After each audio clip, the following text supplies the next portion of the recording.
Bom, boa tarde, pessoal. Hoje a gente tem a nossa oitava aula de laboratório do curso de Sistemas Gráficos 3D aqui do IMPA. Estamos posicionados aqui, né, 18 de maio. Hoje a gente vai passar um novo assignment sobre Point Clouds, acompanhando toda a discussão que a gente fez nas aulas teóricas aí nas últimas semanas, né. Mas antes de passar essa nova tarefa, eu vou corrigir a tarefa anterior, né, essa de visualização, né, carregamento e visualização de malhas, em particular do dataset ShapeNet. Quando vocês clicam ali, vocês vão para essa página aqui, né, é importante vocês darem uma olhada nessas instruções aqui, porque, tem umas referências aqui que podem ser úteis, né, para vocês utilizarem ou, enfim, se aprofundarem em alguns aspectos. E nas instruções também, às vezes tem coisas que são particulares do assignment em questão, né. Então, esse, por exemplo, que a gente trabalhou com a ShapeNet, como a ShapeNet é um dataset grande, né, tinha mais de 25 gigabytes, você precisa fazer um cadastro, etc.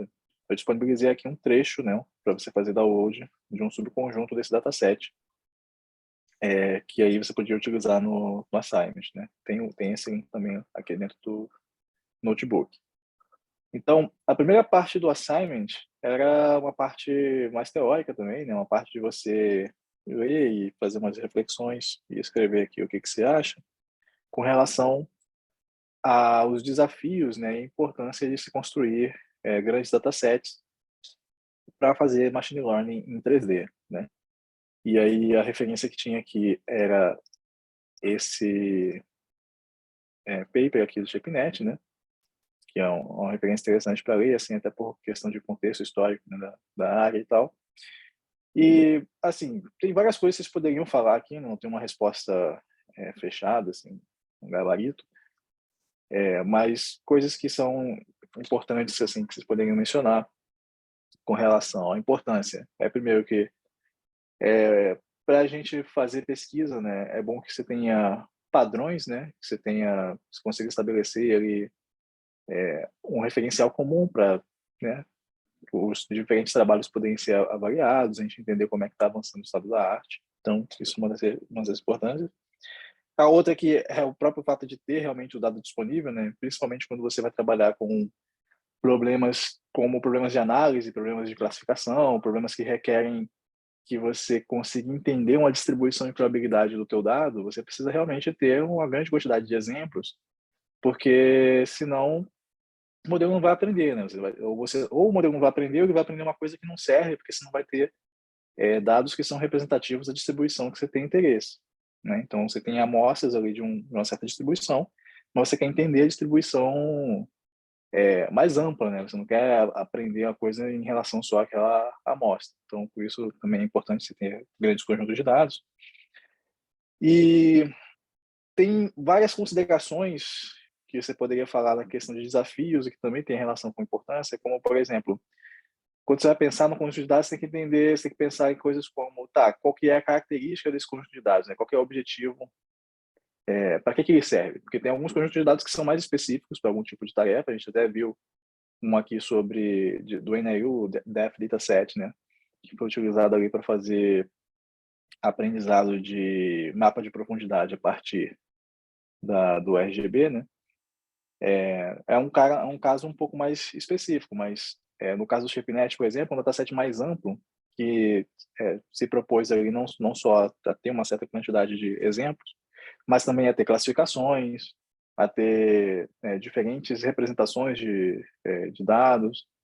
Então essas coisas são coisas importantes de pensar no começo, assim como qual é a natureza desse dado, né. Se você está construindo dados que são sintéticos, se você está construindo um dataset que vai ter dados reais, que eles, de repente, vêm de um scanner, de algum sensor que você passou no mundo real, ou se são dados que foram modelados manualmente por seres humanos.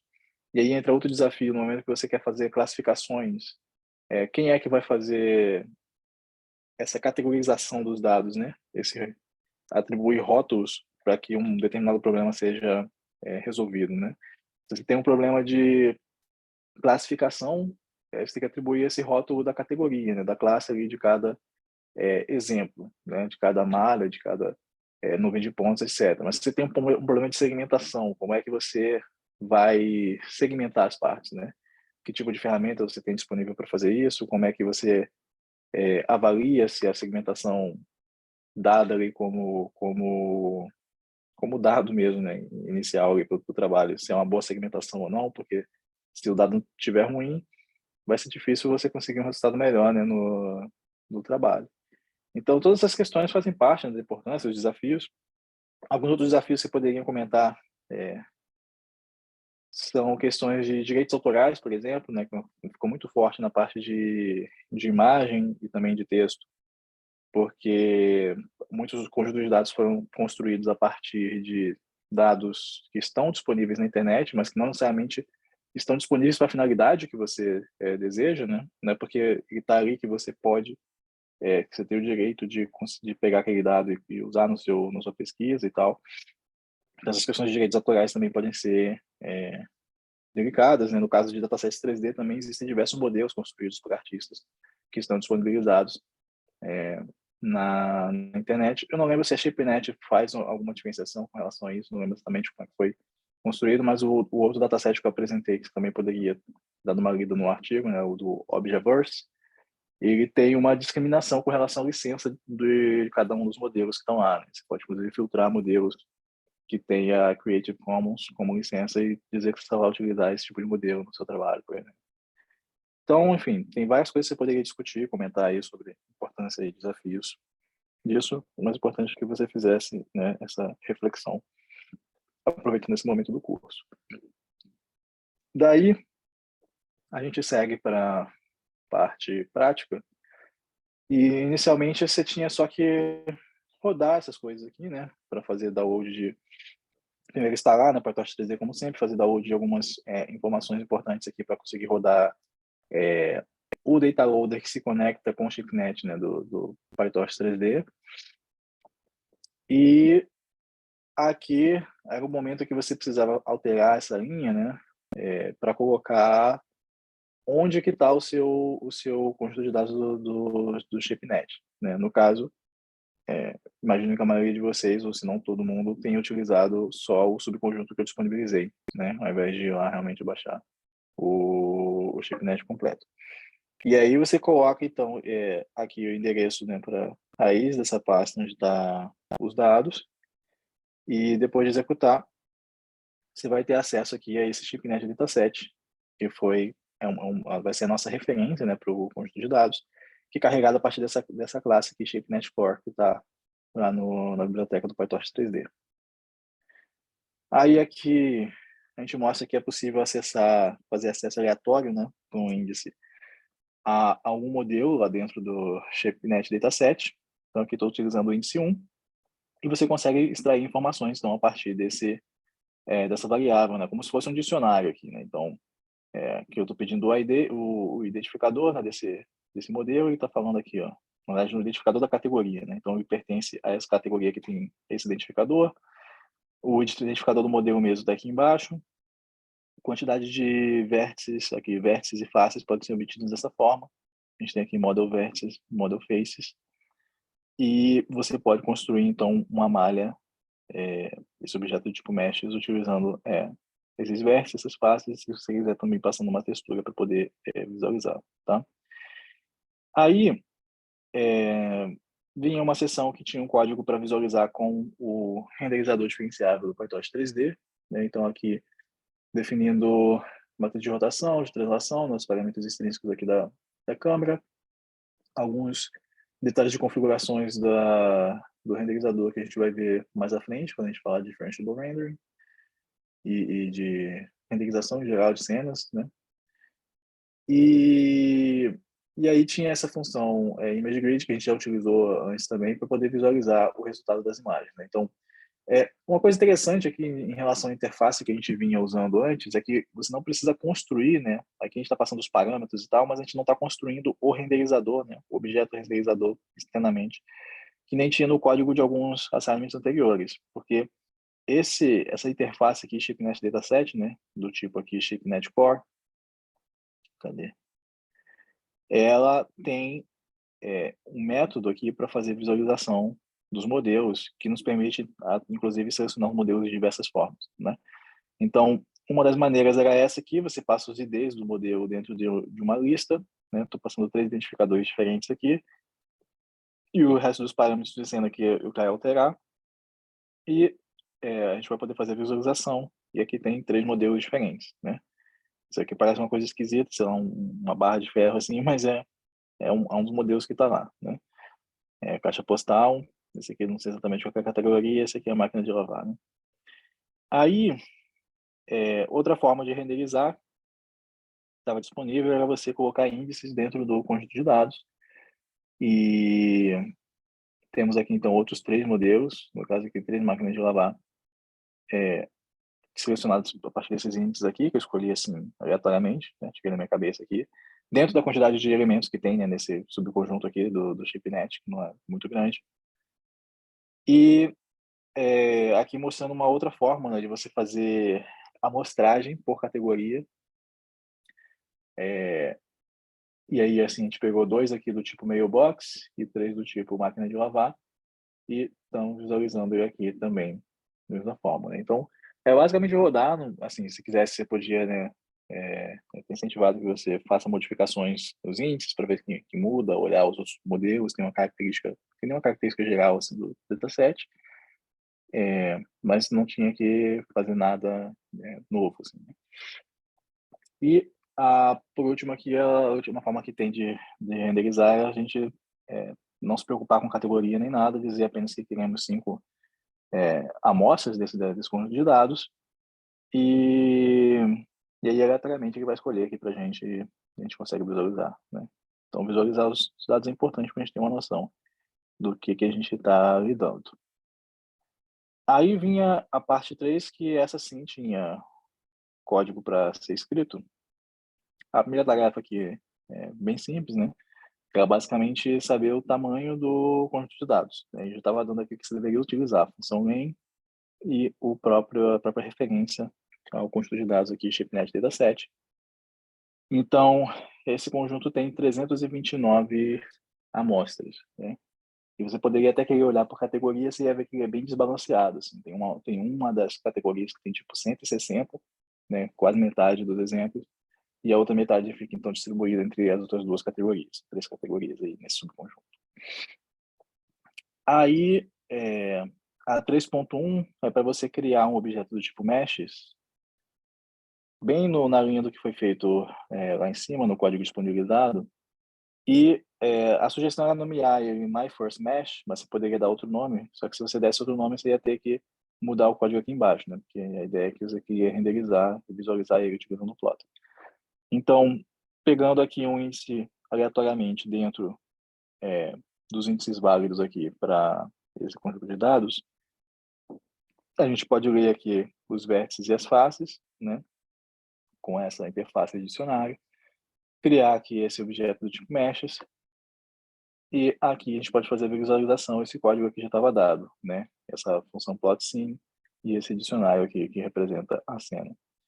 Então, sim, no caso ali do índice que foi selecionado, está dando aqui para a gente visualizar essa caixinha de correspondência aqui, né? E no Plotter a gente tem essa visualização interativa, você vê que ela está com a mesma cor, porque a gente não tem nenhuma textura nela, né? A gente criou aqui a malha só com vértice e face. Então a próxima tarefa, inclusive, era você adicionar uma textura, né? E o Plotter a gente viu aqui que só aceita textura do tipo Texture Vertex. E aí você devia criar essa textura aqui por código, então eu criei uma textura que é construída a partir das normais dos vértices, então pedir aqui para calcular as normais, às vezes já está calculado lá, né? Você pode verificar, mas aqui eu queria ter certeza que ele ia recalcular as normais dos vértices, e forcei inclusive a subscrever com um novo cálculo, se já tivesse alguma coisa lá. E aí eu peguei então essas normais e garanti que elas tinham norma 1 mesmo, esses vetores, né? São os vetores normais nos vértices, né? Dessa superfície, no vetor normal superfície, só que em cada vértice ali, né? E aí a gente normaliza ele para garantir que realmente tem norma 1. E esse unsqueeze aqui é só para eu poder dividir, porque eu tenho que ter tensores compatíveis aqui, né? Eu quero dividir esse tensor de várias normais pela norma de cada um deles individualmente. E aí eu estou criando aqui, então, essa textura aqui, né, texture vertex. Como eu tenho uma normal para cada vértice, naturalmente eu já vou ter a dimensão correta, né, porque eu quero uma cor para cada vértice. E as normais, elas podem ter valores ali, né, x, y, z, variando de -1 a 1, então eu estou somando 1 para que eles variem de 0 a 2 e depois divido por 2 para que eles variem de 0 a 1, né, porque eu quero cores RGB no intervalo 0 a 1. E aqui, basicamente o mesmo código que está ali em cima para a gente poder visualizar a cena, que agora ela tem cores, né? E a, a densidade, né, dessa malha não é muito grande, assim, ela tem poucos pontos, né? Então tinha poucos valores aqui com normais e que deram cores para a gente, por isso você vê que tem umas áreas que estão bem, por exemplo, não tem nenhum ponto aqui, ó, não tem nenhum ponto aqui praticamente, nessa região aqui, né? Tem 1, 2, 3, 4, deve ter um aqui fechando um triângulo bem fininho, né? E aí você vê que a cor varia pouco nessas regiões aqui, ó. Mas beleza, temos uma cor diferente, conseguimos ver aqui. Dá até para ver mais detalhes da caixa que não dava para ver antes, quando estava tudo com uma cor só. Aí aqui era uma coisa para vocês entenderem um pouco mais de como que funciona essa visualização aqui no Plotly, né? Então, visualizando dois objetos ao mesmo tempo. Aqui eu estou criando mais um, pegando mais um índice aleatório, repetindo o código ali. Você podia, de repente, definir uma função e de amostrar amostrar um objeto tipo meshes lá do teu conjunto de dados. Mas que repliquei o código e adicionei, né, ao dicionário da cena, dentro do subplot 1, eu adicionei esse mesh 2 com essa nova malha que eu construí aqui em cima, tá? Então essa aqui não tem textura. E pedi para fazer a visualização da cena. E aí acontece isso aqui, né? Você tem a anterior que está aqui e a nova ficou em cima, né? E eu já sabia que isso ia acontecer, inclusive aqui embaixo tem a explicação disso, né? Porque cada malha está sendo definida no seu próprio sistema de coordenadas, né? E é mais fácil você dar as coordenadas do objeto em relação à origem, né? Do que alocar ele num ponto aleatório assim do espaço. Então, quando a gente coloca eles no mesmo subplot, eles têm esse overlap, né? Eles vão ficar superpostos. E aí, se você realmente quiser colocar eles dentro do mesmo subplot, você tem que pensar que você tem uma cena com dois objetos que vão estar em pontos diferentes, né, dessa cena, e você poderia até aplicar transformações, né, por exemplo, uma translação para mover um em relação ao outro, ou mover os dois ali dentro da cena, e aí sim fazer essa visualização. Ou, no nosso caso, que assim, não temos nenhum interesse particular de ter uma cena composta por dois objetos, mas nós queremos visualizar os dois objetos do mesmo jeito, a gente pode colocar ele em dois subplots diferentes. Tá? Então, cria aqui um novo dicionário de cena, e agora a gente tem aqui um subplot com uma das malhas e um outro subplot com a segunda. E aí você pede aqui para fazer a mesma coisa. Se você não passar esse argumento aqui no número de colunas, por padrão ele é 1, então você vai ver um embaixo do outro, né? Aí para ocupar menos espaço aqui, estou passando o número de colunas igual ao tamanho do dicionário, que é igual ao tamanho da quantidade de chaves que tem no dicionário. O dicionário tem duas chaves, subplot 1 e subplot 2. E aí a gente consegue ver, então, duas colunas e você vê que elas são individuais, assim, né? Aqui eu posso, tô mexendo, não tem nada a ver aqui com a outra. E uma outra opção é você ter todos eles num único objeto do tipo meshes, né? Você podia juntar as duas ou construir um outro que já tem todos os vértices, pasta, etc. Aqui eu estou só apenas replicando eles para poder ilustrar para vocês como é que funciona esse plot batch individually, né? Estou passando aqui esse objeto tipo meshes que replicou, né, 3 vezes a my first mesh. E aí a gente consegue ver aqui que cada um deles está num subplot diferente. Inclusive ele deu um nome aqui em cima, né?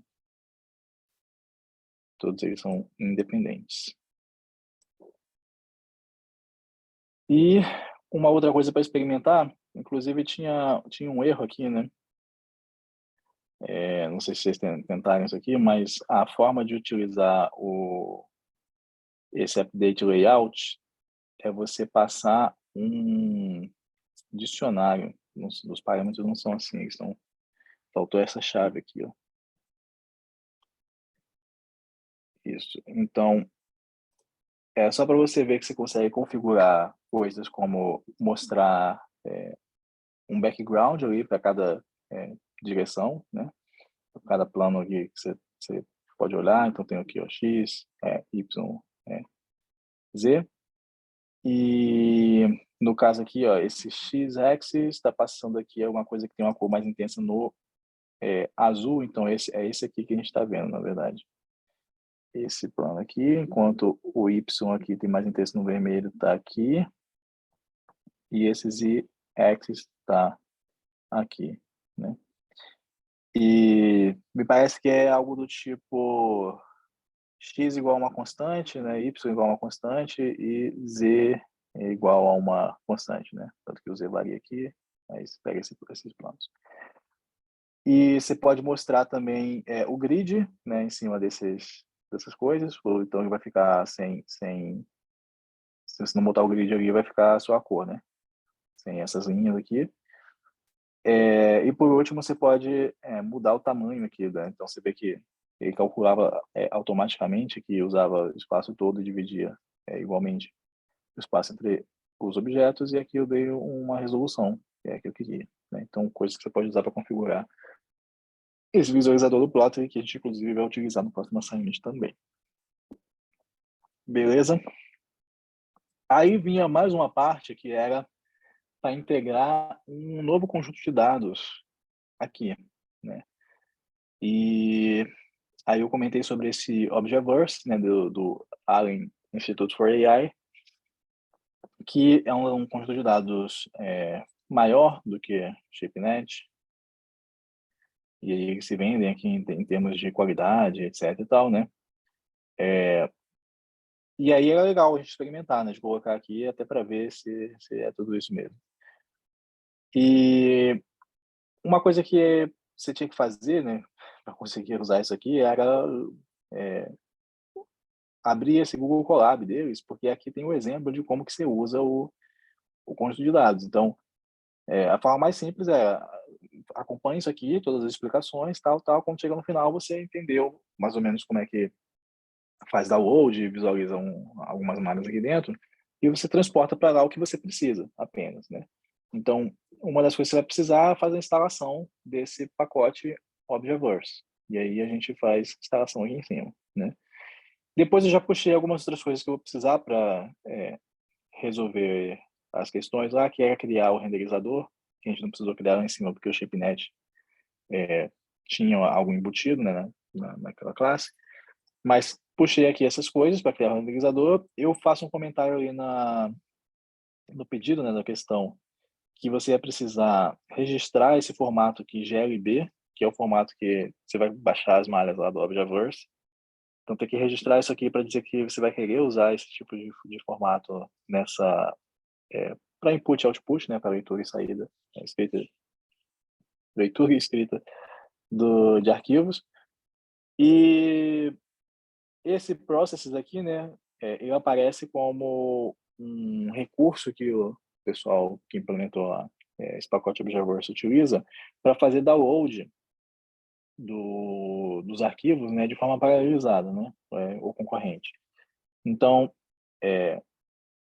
tem esse trecho de código lá, né, que faz a verificação de quantas CPUs que tem disponível para fazer multithreading, né, e você basicamente passa esse número, isso aqui é um número, tá? Então, assim, ele faz essa query ao teu sistema, retorna um número e você passa esse número aqui, então você vai usar o quanto de CPU que estiver disponível quando precisar fazer download desses objetos, né?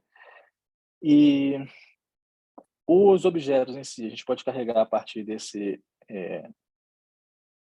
referência ao Objaverse aqui, né? Então a gente pode carregar aqui os Universal IDs, né? Identificadores deles. Você pode carregar anotações também, se você quiser ter uma ideia do que tem de anotações nesse dataset. Eu dei uma explorada lá e já vi que, por exemplo, eles não têm categorização de todos os objetos, né? Tem 800 mil objetos e tal, mas tem vários deles que não tem categorização. E, na verdade, acho que uma minoria dos objetos tem categorização, tá? Eu vi, assim, algumas discussões no GitHub deles. Mas já é legal que alguma coisa tenha, né? Já dá para começar a trabalhar. E aí eu peguei aqui 10 identificadores aleatoriamente, né? Para a gente poder carregar aqui, tá? Então tem esses random objects UIDs aqui, que eu vou passar aqui na hora de carregar os objetos. E aí essa função, ela é esperta, assim, se você já baixou os objetos, ele vai carregar desse endereço. Infelizmente eu não achei um lugar que eu pudesse dizer para onde eu quero baixar esses caras. Então, assim, se você for utilizar esses dados, você vai ter que mover eles depois de baixar, né? Parece que eles colocaram lá algo hard-coded aqui. Mas se também encontrar a parte do código, você pode, de repente, fazer algum tipo de alteração aqui, né? Mas o fato é que ele vai baixar, se já tiver baixado, ele vai verificar que está lá e tal, e não baixa de novo, né? Então, ele tem uma gestão inteligente nessa parte da rede. E beleza. Então, aqui eu construí uma lista, né? Na verdade, está até redundante esse código aqui, é o mesmo desse aqui, tá? E aí baixou aqui e aqui ele verificou que estava lá já os dados e não fez nada. Só que aí eu pedi para listar, mostrar isso como uma lista, né? Porque às vezes ele te dá um iterador, mas eu quero poder fazer acesso aleatório em cima desses objetos. Tipo assim, me dá o índice 1, o índice 2, o índice 7, alguma coisa desse tipo, tá? E eu escolhi apenas 10 objetos, mas você poderia ter escolhido um número arbitrário. Então, essa objects aqui é uma lista dos objetos já, de referência dos objetos que já foram baixados. E aí, aqui tem o código para fazer renderização, que eu peguei de um assignment anterior, né? Esse código a gente já viu, embora a gente não sabe os detalhes dele ainda, né? A gente vai discutir quando falar de differential do rendering. A gente já viu como é que essa função funciona, né? Passa aqui conjunto de meshes, câmeras, device, outros parâmetros que a gente, inclusive, construiu lá em cima. Eu trouxe lá de cima mesmo, exatamente os parâmetros. E aí, o que é importante aqui?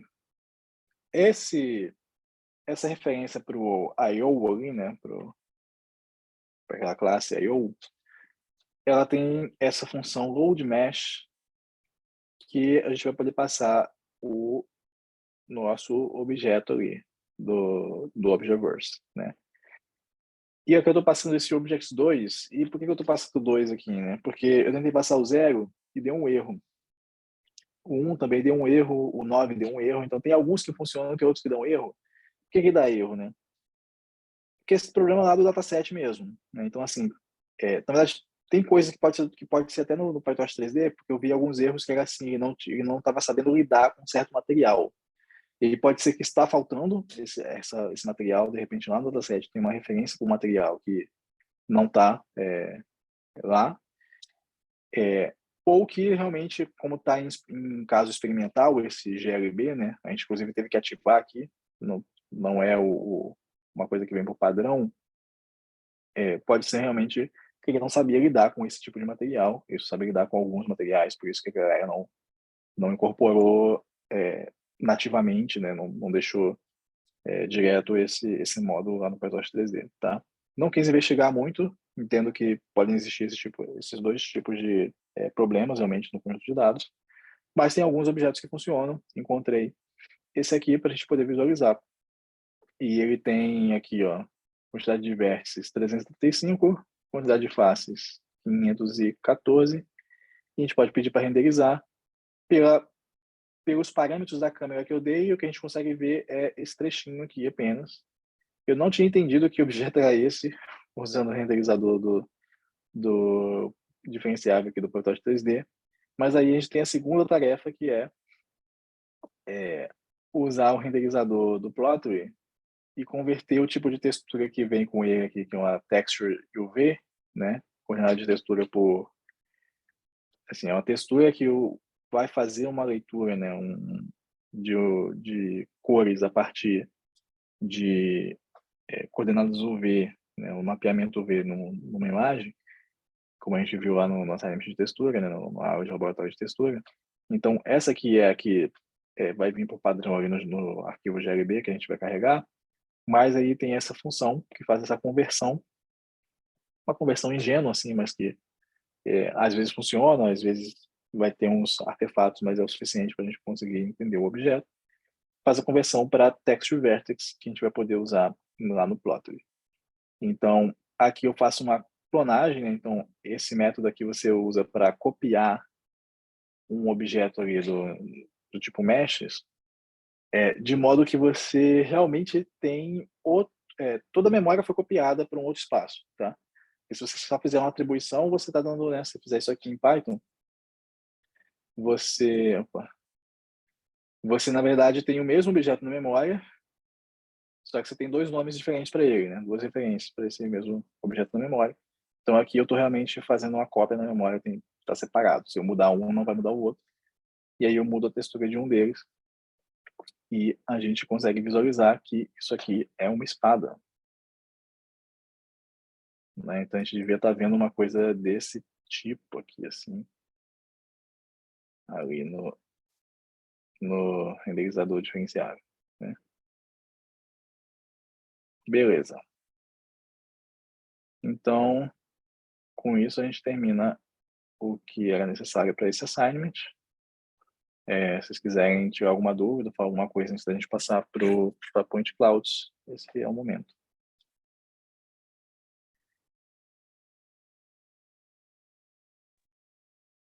As classes no ShapeNet, elas vêm com um índice, né? Só que como é que a gente faz para buscar o texto correspondente, né? Será que tem alguma primitiva? Cara, tem, eu não vou lembrar de cabeça aqui agora, para ti. Deixa eu ver, o meu ambiente não está conectado, mas esse dicionário aqui, ó, tem um negócio que a gente baixa aqui no começo, que ele tem uma referência. Deixa eu ver se eu consigo ler ela para ti aqui no Drive, quando ele montar aqui para mim.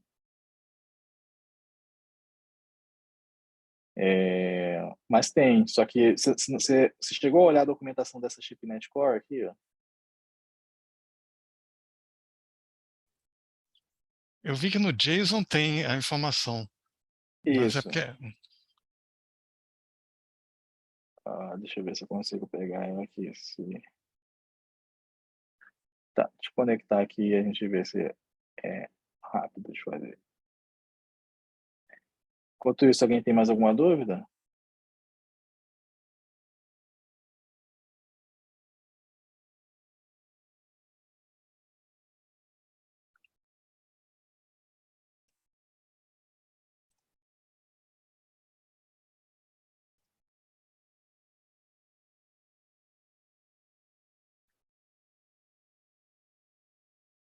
Ninguém, mais nada?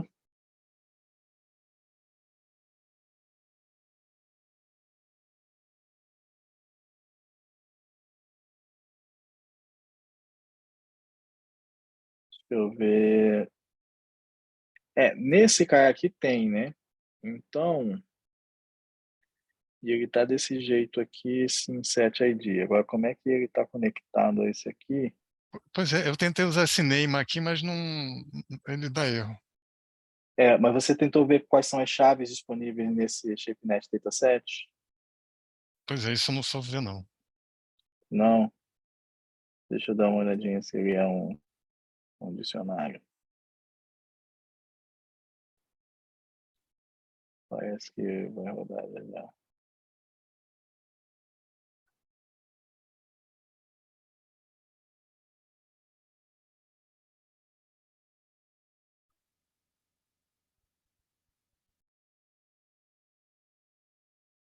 Bom, enquanto ele está carregando aqui, eu vou falar um pouco então do que a gente tem para hoje, a partir aqui da página, depois a gente volta aqui, né? Então, quando vocês clicarem lá a partir da página do curso, né, aqui, ó, na Point Clouds, vocês vão dar nesse site, que tem a explicação do próximo assignment, assim, instruções do próximo assignment. Então, nosso objetivo vai ser criar e visualizar nuvens de pontos, né? E a gente vai tanto criar ela a partir de código, como converter outras representações para point clouds. Foi uma coisa também comentada, né, pelo professor Luiz Velho. E no final tem uma outra parte do assignment que é para fazer treinamento de um classificador que vai receber como dados nuvens de pontos. E a gente vai usar PointNet para isso. Tá? Então, aqui está o link para o notebook, né? Você pode clicar tanto aqui quanto aqui. E a data de entrega é no dia 29 de maio, né? Daqui a 2 semanas, mais ou menos. Tá? E aí, como referências aqui, tem os conjuntos de dados que a gente já tinha, né? Algumas das referências das assignments anteriores. Eu mantive essa referência aqui para dados sintéticos, porque é algo interessante de se pensar, tanto para quem, né, no assignment anterior que a gente pensou sobre conjuntos de dados, quanto para esse próximo, que eu vou pedir para vocês, por exemplo, a PointNet, você poderia utilizar um conjunto de dados sintético para fazer o treinamento dela, né? Mas a gente não vai ter muito tempo aqui de discutir essa parte agora, mas tem 3 seminários gravados nesse link que eu apresentei sobre esse tópico. E tem aqui o paper também da PointNet, né, o paper original aqui, para quem tiver interesse em aprofundar mais. Beleza? Então, essas são as instruções básicas. Vamos ver se rodou essa coisinha aqui, antes da gente ir para o notebook. Então, ó, esse ShapeNet Dataset,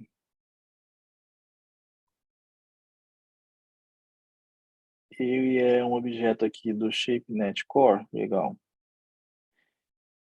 E quando você clica aqui, você bota aqui esse ponto, ele te dá algumas coisas que tem nesse cara, né? E, assim, na documentação da classe ShapeNet Core deve ter todos os atributos delas lá também.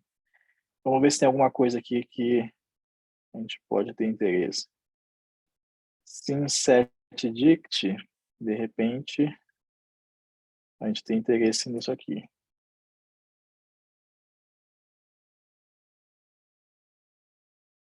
Então, aqui, ó, tem um mapeamento de número da categoria para o nome da categoria mesmo. Tá vendo? Do dataset inteiro do ShapeNet.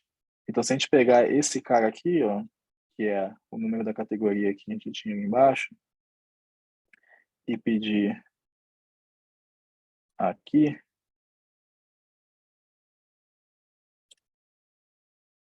da categoria, opa, aqui, remote. Então é um controle remoto.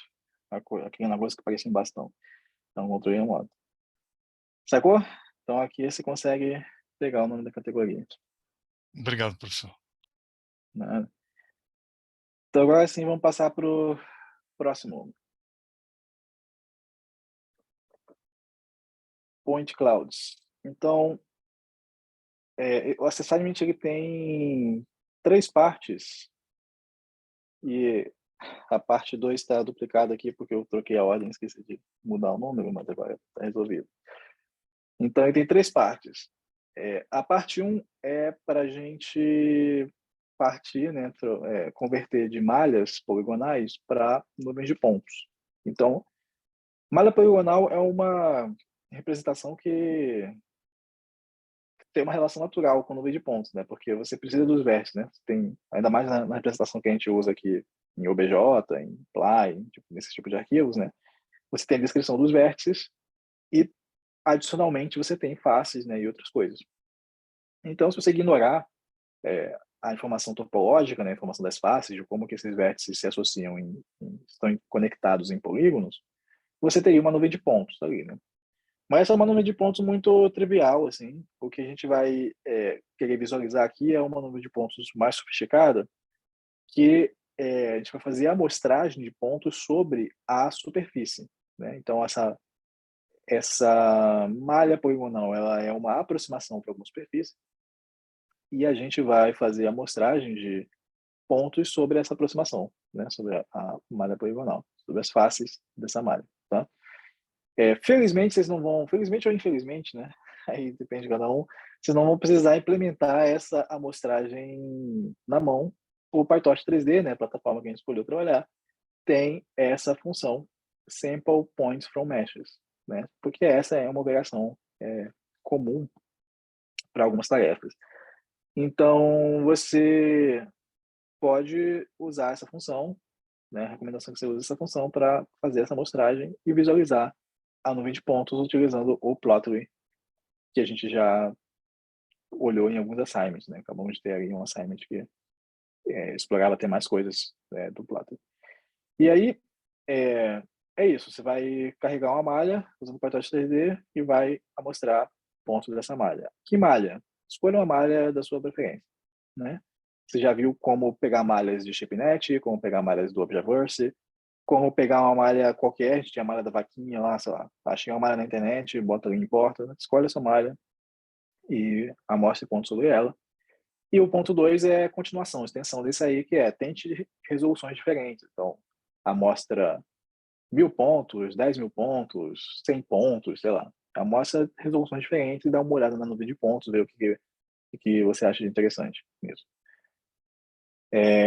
Também experimentar diferentes malhas, né? De repente, malhas que são mais suaves, malhas que têm mais detalhes, assim, para você ver coisas diferentes. Aí a parte 2, ela era a parte 1, até por isso que estava trocado aqui, só que eu pensei que ela pode ser um pouquinho mais complicada que a parte 1. A parte 1 é uma experimentação para vocês pegarem um gostinho da coisa, mas em termos de função, do que tem que fazer, está tudo dado aqui, né? Na parte 2, você vai converter de mapa de profundidade, né, para nuvem de pontos. Então, o ideal é que você pegue uma imagem RGBD, né, uma imagem que tem informações de cor e de profundidade, e aí converta essa imagem para uma nuvem de pontos, porque você vai precisar do RGB depois para botar a textura, né? Então, onde você pode conseguir uma imagem RGBD? Por exemplo, na NYU Depth Dataset, né? Vou até botar aqui Depth Dataset, que foi sugerido no desafio do Assignment 6, tem um monte de nuvem de pontos lá, né? Precisa ser de lá? Não. Aquilo é legal porque as nuvens são tratadas. Se você pegar uma nuvem de pontos aleatoriamente na internet, ou, sei lá, pegar um Kinect e tal, você vai ver que tem ruído, que as informações, que tem informação que está faltando, né? Que os sensores nem sempre pegam todos os pontos ali. Aí desse conjunto de dados, ela foi tratada, né? Então, para cada pixel você tem uma informação aí que é coerente com a vizinhança e tal. Mas tá livre, né? Só uma sugestão. Então, você vai pegar isso, vai fazer download de algumas imagens de profundidade e vai ler essas imagens, vai usar a informação de depth, né, de profundidade, para construir uma nuvem de pontos. E aí você vai normalizar essa nuvem de pontos de maneira que ela fique centrada na origem do sistema de coordenadas e contida dentro do cubo -1 a 1, né? Então, você vai aplicar uma transformação nessa nuvem de pontos. E depois você vai utilizar a informação RGB para construir esse texture vertex e atribuir, então, as cores à sua nuvem de pontos e vai visualizar ela usando o Plotly, né, do PyTorch 3D. Então, assim, está dividido em 3 partes aqui, né? São passos, na verdade, de uma única tarefa, que pegue uma imagem RGBD, converta essa representação para uma nuvem de pontos, visualize ela, inclusive com a textura, com a informação RGB, tá? Então, é uma coisa que pode parecer trivial, mas ela tem uma coisa assim, um pouquinho tricky, que eu vou deixar para vocês resolverem, né? Eu vou comentar isso depois na solução do assignment. Mas se a sua primeira solução ficar ruim, saiba que tem alguma coisa aí que você pode estar esquecendo e tal, e você tenta dar uma pensada sobre como que esse dado ele é construído, né? Como é que você pensaria e tal, para ver o que está faltando você pegar ou usar de informação, tá? Aí vem a parte 3, que é para você modelar suas próprias nuvens de pontos, né? E ela tem duas partes, que são duas questões separadas mesmo. Uma é uma pergunta, né? E a outra é a tarefa. Então, a primeira pergunta é assim, né? Na computação gráfica, a gente pode descrever objetos de mídia, como as superfícies, com representações paramétricas ou implícitas, né? E aí, se você hipoteticamente tivesse que criar uma nuvem de pontos procedural, né, com código, escrever um código para criar uma nuvem de pontos de algum objeto, que tipo de representação você escolheria, né? Paramétrica ou implícita? E por quê? Então, dá uma pensada nisso aí, explicar. Já foi falado na aula teórica. Tudo que é pergunta assim, né, já foi discutido nas aulas, então você pode até reassistir um vídeo se estiver em dúvida, para entender melhor. Aí, a 3.2 é para você, de fato, escrever um código para criar um nuvem de pontos para duas formas diferentes, né? Usando o tipo de representação que você escolheu ali em cima, tá? E aí você aplica uma textura a elas e visualiza também utilizando o Plotly. Então, isso aqui, eu não corrigi o desafio ali, né, do Assignment 7, que tinha uma coisa muito parecida, que era fazer modelagem de uma malha, né, de forma procedural, assim. E isso aqui lá era um desafio, aqui é parte do assignment, você fazer a nuvem de pontos mesmo, que é até mais fácil, porque você não precisa criar os polígonos, né. Aí tem a parte 4, que é resolver um problema de classificação usando a PointNet. Então, aqui começa com você selecionando o conjunto de dados que você vai trabalhar, né? Então, eu peço para você selecionar pelo menos 4, assim, um conjunto de dados que tenha pelo menos 4 classes que estejam rotuladas, né? Eu até pensei se botava 3, porque o subconjunto da ChipNet que eu coloquei lá tem só 3, né? Se você poderia tentar usar aquele, só que eu acho que esse subconjunto ele não é bom para resolver esse problema, porque ele tem 300 objetos só, né? E uma das classes é dominante em relação às outras, desbalanceado. Mas estou dando aqui opções que bom, se quiser usar ChipNet completa é uma opção, ou você fazer o seu próprio subconjunto da ChipNet é uma opção. Baixar lá do Objaverse é uma opção, tá? Tem como você filtrar alguns objetos que estão categorizados, ou utilizar tags, enfim. Tem como você usar a parte de anotações, que tem como exemplo aqui, ó, explorar essas anotações para você filtrar objetos por tags ou por categorias. Eu falei que nem todos eles têm categorias.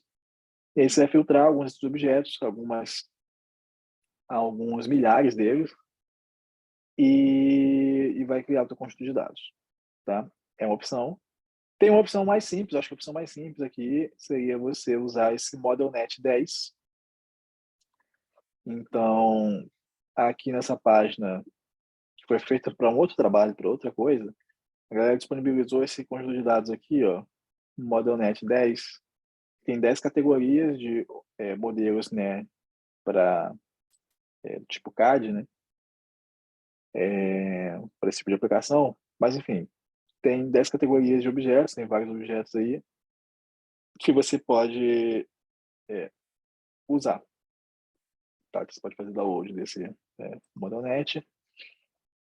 Ou o próprio NYU Depth Dataset, que eu não sei se o dataset disponibiliza a Point Cloud em si, mas até esse ponto aqui tu já aprendeu a resolver esse problema de converter da Depth Image para o Point Cloud. Você pode aplicar isso, certamente. Se ele não tem a Point Cloud de Ground Truth, você pode usar isso como seu dado, porque ele tem classificação, né? Ele tem classificação do tipo de cena que tem ali no dado, tá? Então, é importante que tenha classificação para você poder resolver esse problema, que é um problema supervisionado, né, de aprendizado supervisionado. Então, Essa parte aqui ela vai dar um certo trabalho, porque você tem que escolher o dado, né? Talvez você tenha que pegar um subconjunto dele, e você também tem que construir uma classe dataset do PyTorch, PyTorch normal mesmo, para poder alimentar depois o teu ciclo de treinamento com esse dado, tá? Poder passar pelo data loader esse objeto. Num dos primeiros assignments que a gente fez, aqueles assignments que a gente estava utilizando, estava tentando fazer overfit de funções, né? Mostrando que a rede neural ela é uma função. E a gente fez isso em 1D, em 2D. Então, naqueles primeiros assignments, tem exemplo de como construir um dataset. E, claro, no próprio site do PyTorch também tem um tutorial lá de como construir esse tipo de dataset. Você pode seguir aquela receita de bolo lá, mas o importante é que você tem que definir como é que você vai ler o teu dado e alimentar ele, né, quando for requerido durante o treinamento. Aí vem a parte 4.2, que é para treinar um modelo do tipo PointNet para classificar as tuas nuvens de pontos, né? E essa parte ela poderia ser mais complicada, mas eu estou disponibilizando o código da PointNet aqui embaixo. Então você não vai ter que ler o paper, criar ou caçar alguma implementação na internet. Tem uma implementação de PointNet que funciona aqui embaixo, tá? O importante é você entender. Eu vou dar uma explicação geral aqui em relação à explicação que já foi, inclusive isso aqui é o slide do curso, tá? E eu vou mostrar para vocês como essas coisas se mapeiam, o código nesse slide. Então, essa parte aqui, o modelo está pronto, você vai ter que construir o código de treinamento, né, integrando aí a tua parte do dataset e tal, mas essa parte de treinar modelo, a gente também tem feito isso em vários assignments, então você vai replicar uma certa estrutura. Inclusive, a gente está resolvendo um problema de classificação que é parecido com o que a gente fez no assignment 5 de redes convolucionais, né? Só que lá é um dataset muito mais simples. Aqui é um dataset mais complicado, mas a estrutura é muito parecida, tá? Tem uma complicação a mais que... Vamos olhar aqui para a estrutura do PointNet. Então, a gente vai receber esses pontos, né? Que são, enfim, N pontos do mesmo objeto, né? 3 coordenadas, x, y, z. A gente mapeia esses pontos para um espaço de maior dimensão, né? E aplica também uma transformação neles para normalizar, né, o sistema de coordenadas, né? Então, a gente sabe que a gente precisa de certas invariâncias, né, para fazer aprendizado com cima de pontos, que, enfim, é um conjunto não ordenado, etc, etc. Então, essa parte aqui, ela está codificada numa rede que é uma transformnet, né? Que, inclusive, o professor Luiz Velho fala lá no vídeo que não é o transformer, né? Que a galera está usando aí para fazer coisa de atenção em texto e também agora na parte visual, né? É simplesmente uma pequena rede que faz predição dessa transformação aqui de uma matriz, né? Que vai fazer esse alinhamento em um sistema de coordenadas canônico dos pontos, né? Porque, assim, a representação de point cloud é uma representação intrínseca, né? Ela não depende assim, a point cloud é a mesma, independente se você faz uma translação nela, uma rotação, etc, né? Então, tem um mapeamento para um espaço de maior dimensionalidade, que é uma coisa que a gente já viu aqui. A gente viu quando a gente estava fazendo aprendizado lá de overfitting de imagem, que quando a gente tentava fazer em baixa dimensionalidade não aprendia direito, né? Aí a gente até usou uma outra rede que fazia umas coisas lá com seno e tal. Então tem uma coisa desse tipo aqui e esse alinhamento canônico também, tá? Então essa parte está aqui nessa Transformation Net, beleza? Ela vai receber aqui o ponto, vai fazer esse mapeamento para coordenada maior, fazendo essas operações aqui, convolução e tal, e no final ela sai com uma matriz, tá? Então, isso aqui, embora seja um X aqui, né, é uma matriz também, tá? Aí você cai nesse trecho aqui, né, que faz uma rodada de aprendizado, né, e ele está botando aqui que os pesos são compartilhados porque você está usando a mesma rede, assim, os mesmos pesos da rede, mas que eles atuam de maneira independente em cada ponto aqui, né? E aí são esses pontos aqui que vão vir depois da transformação. Cadê a transformação? Isso. Então, vão ser esses pontos aqui, com essa conv1, conv2, batch normalization, né? E a não linearidade aqui, tá? Então, esse trecho aqui está aplicando a transformação ali no começo, e aí as questões aqui são mudança de coordenadas, né? Assim, coordenadas não, porque assim, você tem o tensor que ele entra com a dimensão número de batches, você pode ter várias nuvens de pontos ao mesmo tempo, aí número de pontos que tem ali no nuvem de pontos, e 3 no final, que é o tamanho das coordenadas, né? Então, só que para fazer algumas operações de multiplicação, essas coisas, você precisa trocar o número de coordenadas. Você vê que ele não mexe na quantidade de batches, que é o 0, ele inverte entre o 3, né, XYZ, e a quantidade total de pontos para poder fazer produtos e essas coisas.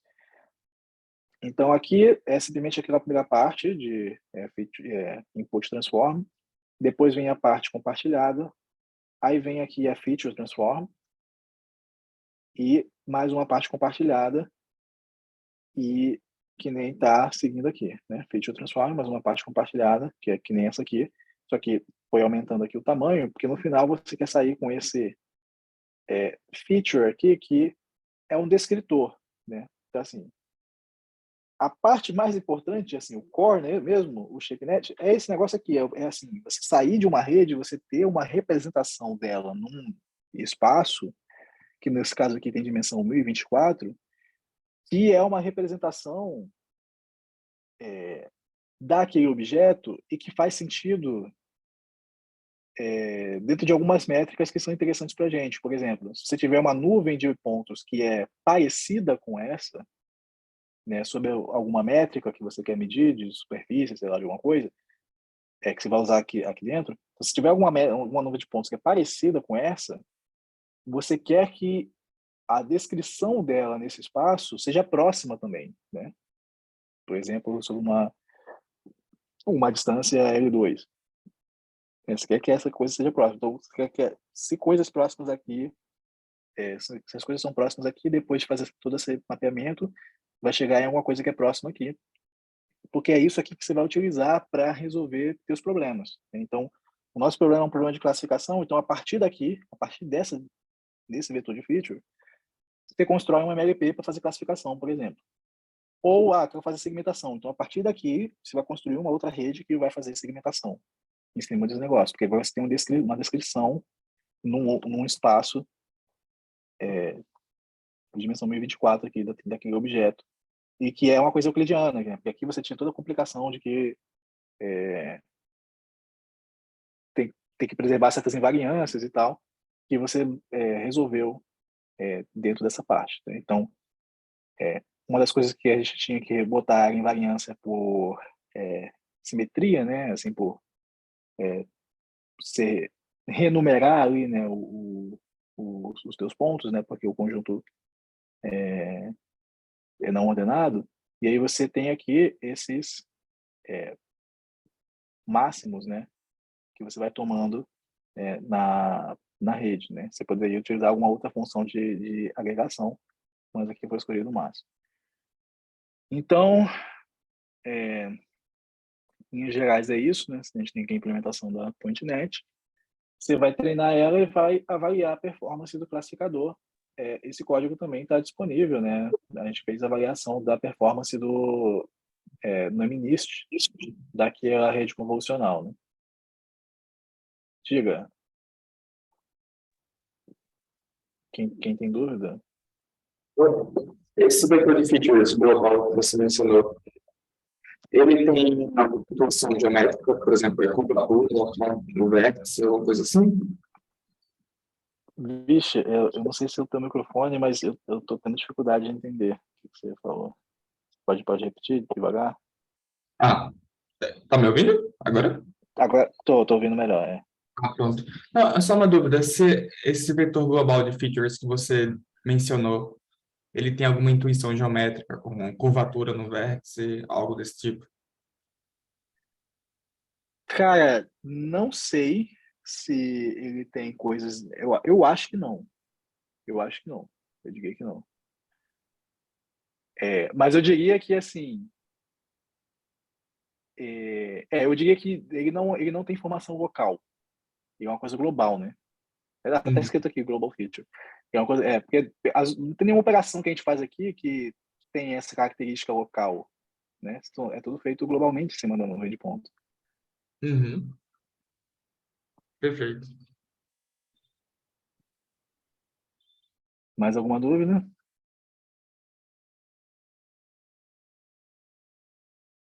Eu não sei se PointNet++ ou alguma outra extensão. Cara, alguém deve ter trabalhado numa outra extensão assim, porque é muito natural você pensar nisso dentro das áreas assim. Tem vários trabalhos que às vezes alguém resolve com algum feature global e tal, e aí vem alguém com uma extensão, tá, vamos fazer local agora, vamos estender para ter coisas mais locais assim. Então, eu imagino que já tenha da PointNet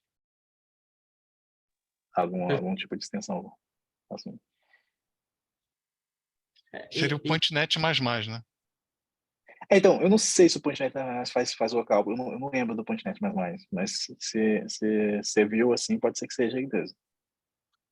Mas a ideia é que, se eu tenho uma nuvem de pontos, a primeira, vamos supor, nuvem de pontos A, eu aplico o movimento de corpo rígido nessa nuvem, uma rotação, translação, e jogo na net, nessa no PointNet novamente.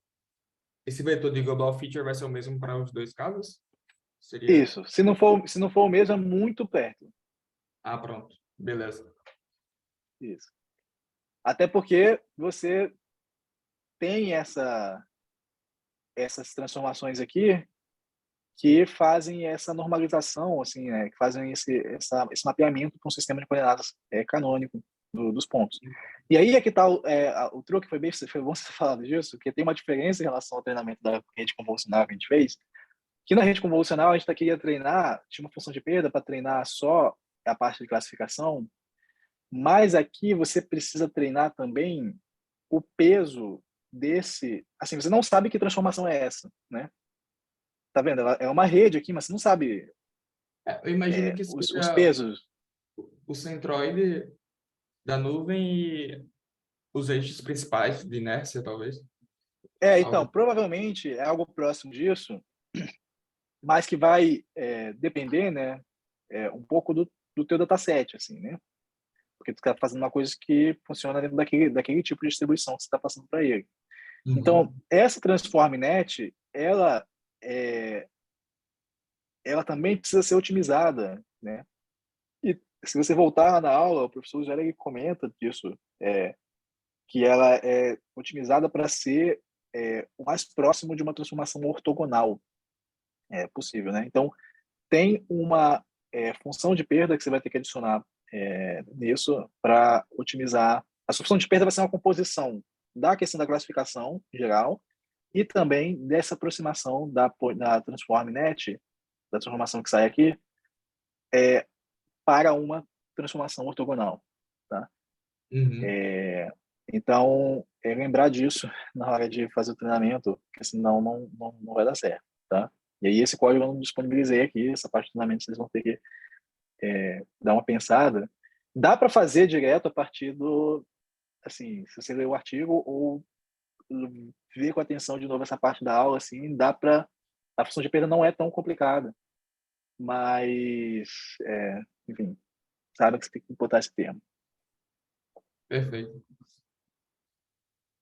E, bom, é isso. Aí a avaliação de performance do classificador não é muito o nosso foco, então você pode fazer uma avaliação simples, baseada em acurácia, que a gente fez da outra vez, né? Mas teve até um carinha que perguntou sobre outras formas de medir, né? E aí tem a precisão, tem recall, né? Porque assim, a acurácia quantas vezes você bateu na classe certa, né? Sei lá.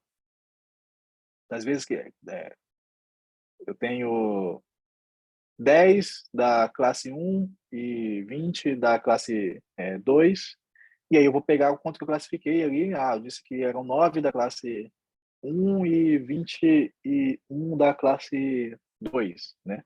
E aí você compara, pô, eu errei, na verdade eu acertei 9 na primeira e acertei todos os outros ali na segunda. Divide pelo total, você tem a tua acurácia. Mas você tem uma medida também de precisão por cada classe, que é das vezes que era aquela classe, quantas que eu consegui acertar, né? Aí você vai olhar a tua precisão, né? Das vezes que era realmente uma coisa, quanto que eu acertei ela. E tem outras medidas que você pode se interessar, mas assim, o nosso objetivo aqui, você não precisa se aprofundar nisso. Tá? Mais alguma pergunta?